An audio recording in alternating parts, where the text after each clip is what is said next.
She mocked the black waiter, calling him slow, clumsy, and lucky to be serving rich people.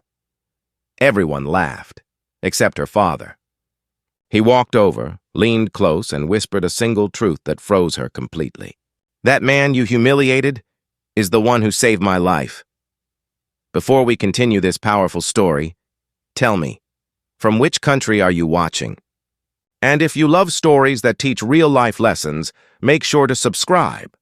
Your support means the world to us. The story begins inside the Crystal Monarch Hotel, the most luxurious ballroom in the city. Golden chandeliers glimmered above, and the air buzzed with the sound of laughter, clinking glasses, and soft classical music. It was the annual charity gala hosted by Richard Hemsley, one of the wealthiest and most respected businessmen in the country.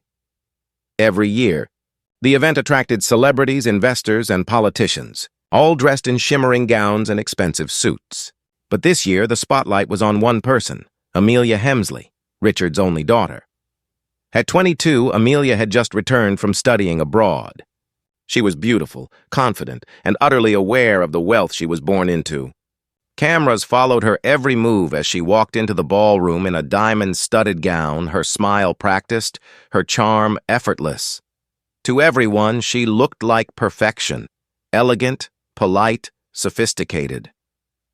But those who worked under her father's company knew another side of her, the side that believed kindness was a luxury for the poor. That night, as guests mingled, waiters glided between tables carrying silver trays filled with sparkling champagne. Among them was Marcus, a tall black man with kind eyes and a calm, gentle demeanor. Dressed neatly in a black and white uniform, he moved with quiet grace, always smiling, even when people barely noticed him. When Marcus approached Amelia's table, he leaned slightly forward to refill her glass. Just as he did, someone at the next table brushed past, bumping his arm. A single drop of champagne splashed onto Amelia's glittering dress. She froze. For a moment, the music and chatter continued, but her expression changed. The warmth vanished. Everyone at her table turned toward her. Then came the laughter. Not from humor, but from arrogance. She looked at Marcus and said sharply, "Do you even know how to pour a drink properly? Or is this too complicated for you?" Marcus immediately bowed his head. "I'm so sorry, ma'am." "It was an accident." "An accident?" She smirked. "Maybe this is why people like you serve us, instead of sitting with us." The words hit like a whip. A few guests laughed nervously. Others looked away uncomfortable. Marcus's hands trembled slightly, but his voice stayed calm. "I truly apologize, miss. Please allow me to bring you a napkin." "Oh, please don't bother," she interrupted coldly. "You've already done enough."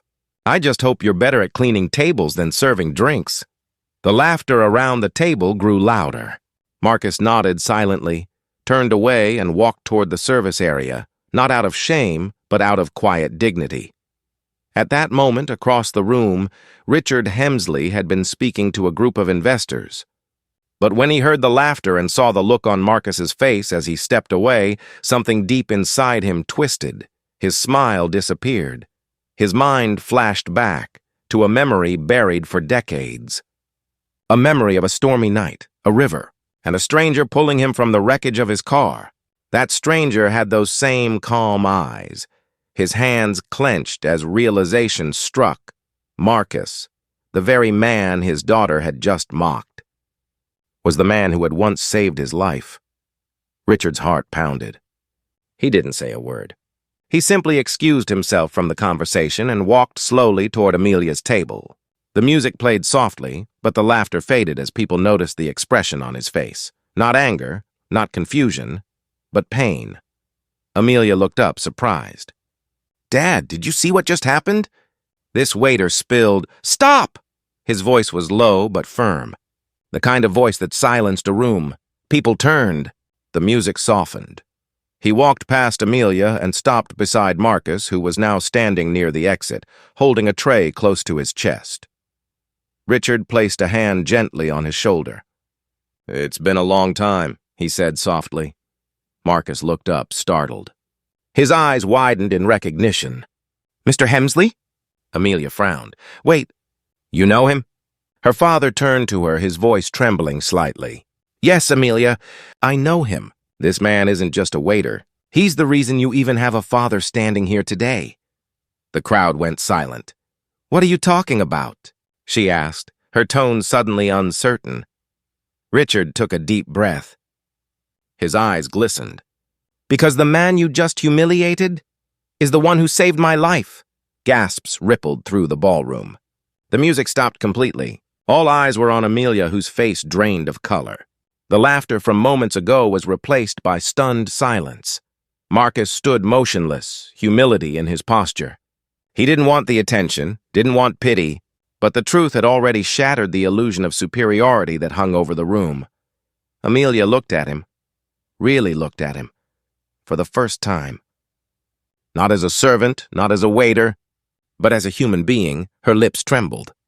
For the first time that night, she couldn't find words. Richard turned toward the stunned guests. This man once risked his life to save mine, and tonight my own daughter chose to humiliate him. The shame isn't his. It's ours. The room remained silent, heavy with guilt. Marcus, ever humble, simply said, Sir, please, let's not make a scene. I was just doing my job.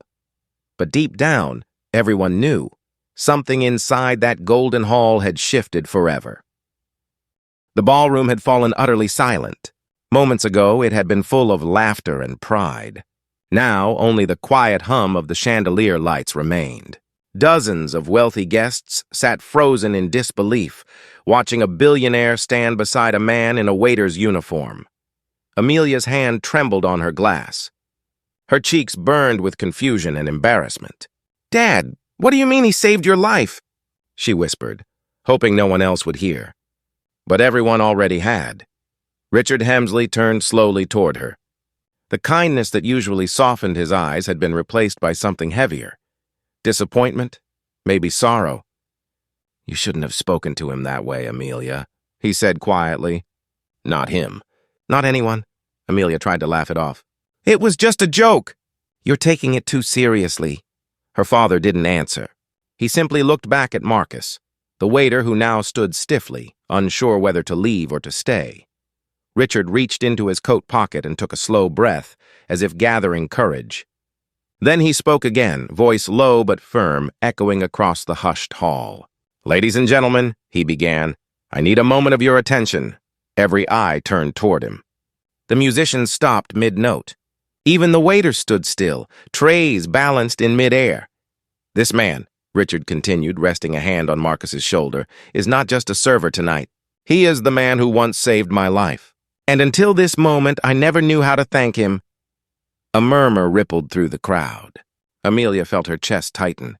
Her eyes darted from her father to Marcus and back again. Saved his life? She couldn't comprehend it. The idea seemed impossible. Marcus spoke softly, embarrassed by the attention.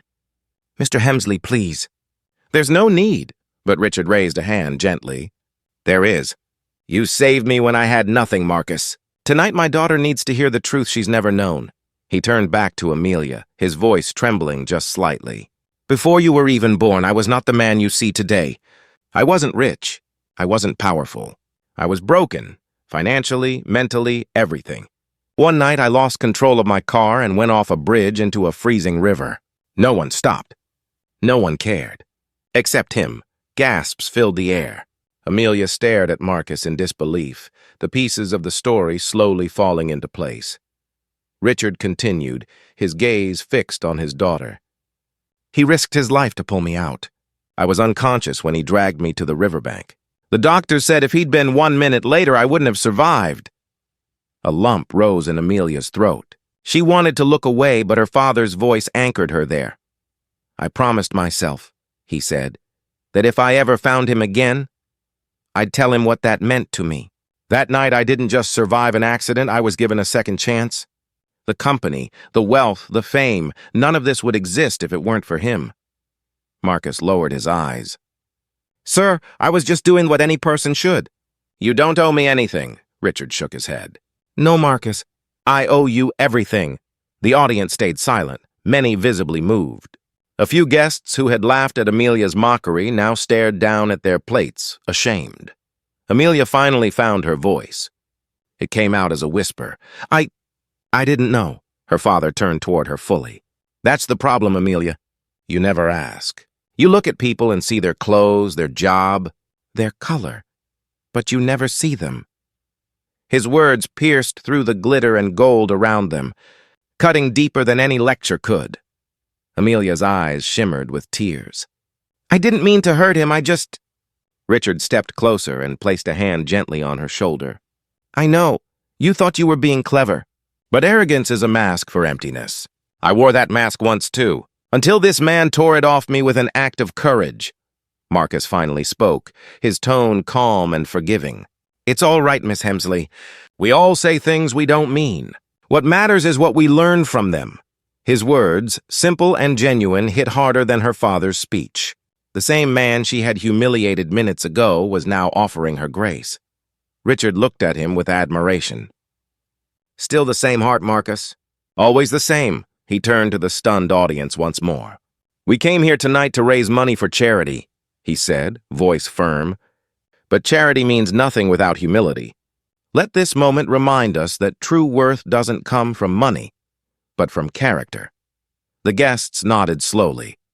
Someone began to clap, soft at first, then louder until the entire hall joined in. But the applause wasn't for Richard. It was for Marcus. Amelia stood motionless amid the noise, tears slipping down her cheeks. In a single night, everything she thought she understood about class and value had collapsed. As the applause faded, Richard leaned close to Marcus and whispered, "Thank you for saving me then, and for saving my daughter now." Marcus smiled faintly. "Maybe, sir," he said. "It's time she learns what saving someone truly means." The lights dimmed slightly as the orchestra resumed playing, but the mood in the hall had changed forever.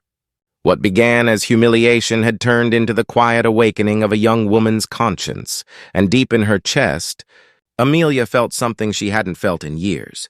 Shame. Yes, but also the fragile beginning of empathy. The lights of the ballroom seemed to fade as Richard's voice echoed softly. "Let me tell you what really happened that night," he said. The room grew still again, and for a moment, time rolled backward, back to a rainy night, 25 years ago. It was close to midnight. The city was drenched in storm clouds, the streets slick with rain.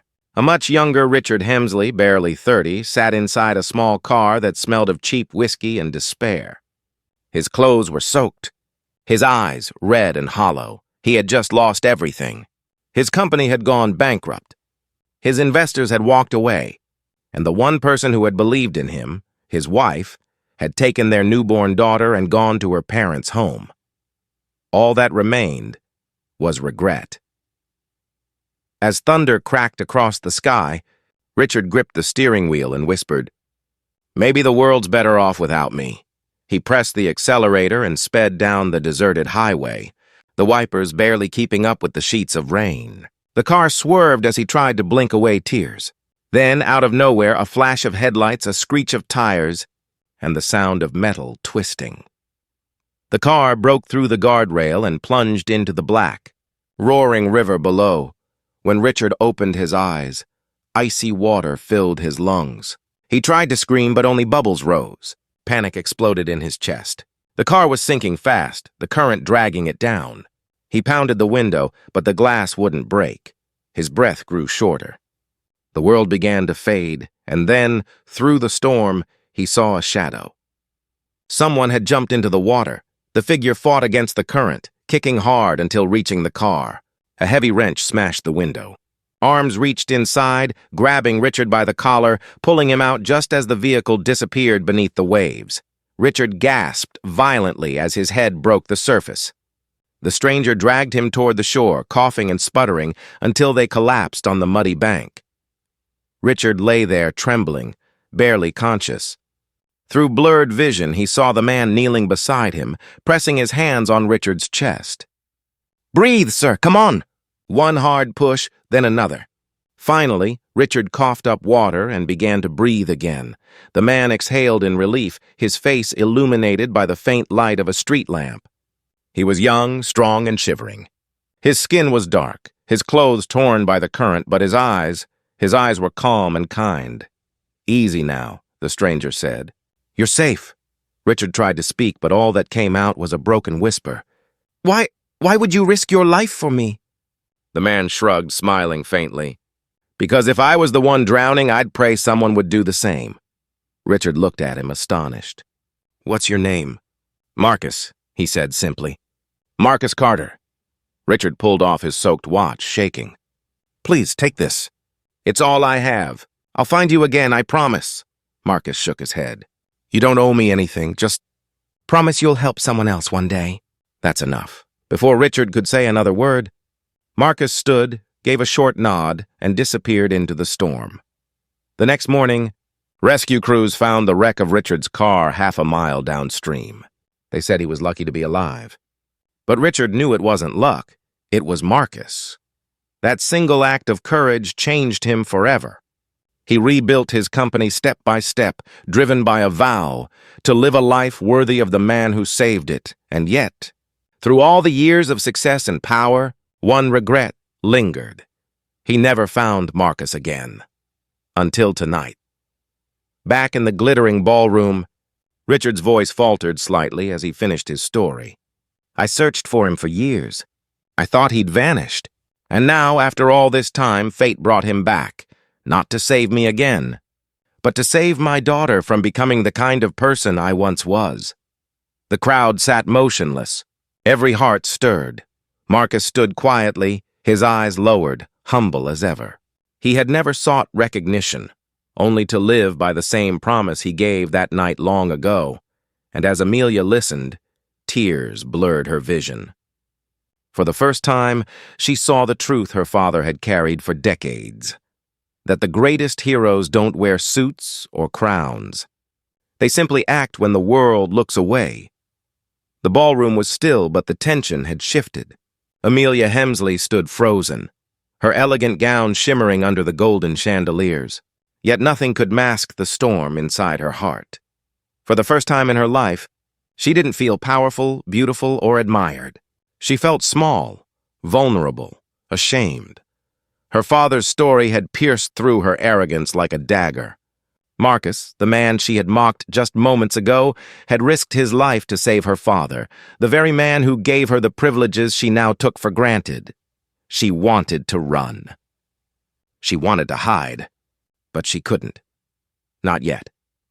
As the applause for Marcus faded, Amelia quietly excused herself from the crowded ballroom. She slipped through the ornate double doors and found the hallway leading to the service area. There, away from prying eyes, she spotted Marcus leaning against a wall, cleaning a silver tray.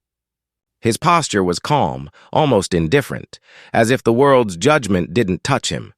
Her steps faltered. She approached him slowly, her voice trembling. "Mr. Carter, I need to apologize." Marcus looked up, surprised, but his expression remained neutral. "Miss Hemsley," he said softly. "You don't need to." "No," she insisted, tears forming in her eyes. "I was cruel. I mocked you. I humiliated you in front of everyone. I can't believe I said those things." Marcus studied her silently for a moment. Then he nodded. "Apologies are words. What matters is that you understand why they are needed." Amelia swallowed hard. "I understand now. I really saw you for the first time. You saved my father's life. And yet here you are, serving people, being humble, patient." "I was so blind." Marcus's eyes softened. "We all make mistakes, Miss Hemsley. Some of us just get a chance to learn from them." Her shoulders sagged, and she let herself breathe for the first time that night. There was no glamour, no applause, just a quiet human connection. "And it was terrifying. I want to make this right," she whispered. "Not just for tonight. For all the people I've ever looked down on. I want to help you." Marcus raised an eyebrow, surprised but curious. "Help me? How?" Amelia took a deep breath. "I want to volunteer with your charity. Whatever you do, helping kids, supporting communities, I want to be part of it. I want to learn to change." Marcus smiled faintly. the kind of smile that could calm storms. If you're sincere, actions speak louder than words. We'll see. That night, as Amelia walked back into the ballroom with Marcus, her steps were different. She didn't glide in with the arrogance she had worn like armor. She walked quietly, shoulders back, but heart open. Her father watched her, a faint smile on his face, pride mingled with relief. He knew Amelia had taken the first step toward humility, a rare and precious gift. For the first time, Amelia saw the other guests differently. She noticed the staff, the waiters, the cleaners, and the volunteers. She realized how little she had appreciated them before. How often she had taken people for granted because of wealth, status, or color. Marcus didn't bask in attention. He didn't boast about saving Richard Hemsley decades ago. But in that quiet dignity, Amelia found inspiration, shame, and a longing to be better. Over the next few days, she worked alongside Marcus in his charity. She carried boxes, helped serve meals, and listened to the stories of children who had faced unimaginable hardships, each moment chipped away at the arrogance she had worn for years. Each smile from a child, each thankful glance from someone she had once ignored, taught her something she could never learn in a ballroom of wealth and glitter. And Marcus, always patient, guided her without judgment. He treated her as a human being, not as the spoiled daughter of a billionaire, teaching her that respect is earned by humility, courage, and compassion. By the end of the week, Amelia felt something she had never felt before, a real connection to the world beyond wealth. Her heart had softened, her ego shrunk, and her spirit opened. One evening she turned to Marcus, tears glistening in her eyes. "Thank you," she said simply, "not just for saving my father, but for teaching me how to see people, how to be human." Marcus smiled gently. "The lessons were always here, Amelia. You just needed to notice them." And in that quiet moment, Amelia realized something profound. True wealth is not measured by diamonds, gold, or power. It is measured by kindness, courage, and the willingness to see the humanity in others, even when they are strangers or waiters. The grand gala had ended hours ago, but its impact lingered like a quiet echo. The guests had gone home, leaving behind sparkling chandeliers, empty tables, and a room full of lessons learned the hard way. Amelia Hemsley stood near the window, looking out at the city lights, her mind replaying the events of the night. She thought of Marcus, the quiet man she had mocked just hours earlier, the same man who had risked his life to save her father decades ago. She thought of the tears she had shed, the shame that had burned through her pride, and the humility she had begun to understand. In a single evening, her world had changed. Marcus, ever humble, never sought praise or attention. Yet that night something remarkable happened. Richard Hemsley, recognizing the true hero among them, quietly approached the podium during the closing ceremony. "Ladies and gentlemen," he said, his voice calm but commanding, "tonight we were reminded of a truth that transcends wealth, status, and power. True courage often comes from those we least expect. And true heroism is silent, unassuming, and selfless." All eyes turned toward Marcus. He stood there, uncomfortably aware of the attention, but dignified as ever. "This man," Richard continued, "saved my life when I was at my lowest. And tonight, he reminded my daughter, and all of us, of the value of humility, compassion, and respect for every human being." The room erupted in applause, but Amelia didn't clap immediately. She simply looked at Marcus, her heart full of gratitude, admiration, and deep remorse. Later, she approached him privately. "Marcus, I want to dedicate my time to your charity.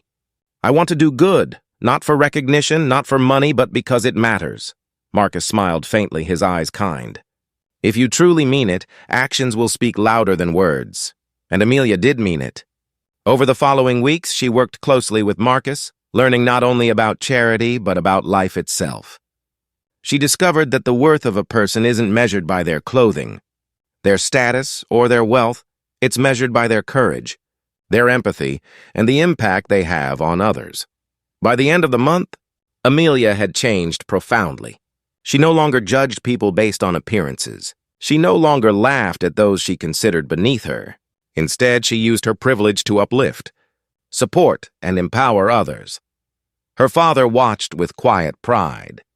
Knowing that his daughter had finally learned a lesson he had spent decades trying to teach her, sometimes, the greatest wealth in life is not what you have, but what you give. And Marcus? He continued his work quietly, as always. Yet now the world had seen him, not as a waiter, not as a servant, but as a hero whose courage had saved lives and changed hearts. Amelia often told him, "You saved my father's life." "But you've also saved me from arrogance, ignorance, and pride," Marcus only smiled. "Then my job here is done." True greatness is not measured by wealth, power, or social status. It is measured by courage, humility, and the kindness we show to others, even though society tells us to ignore.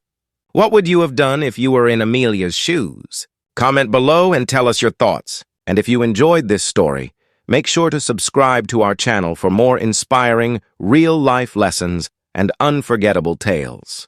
Hit the like button, share this video with friends, and turn on notifications so you never miss a story that could change the way you see the world.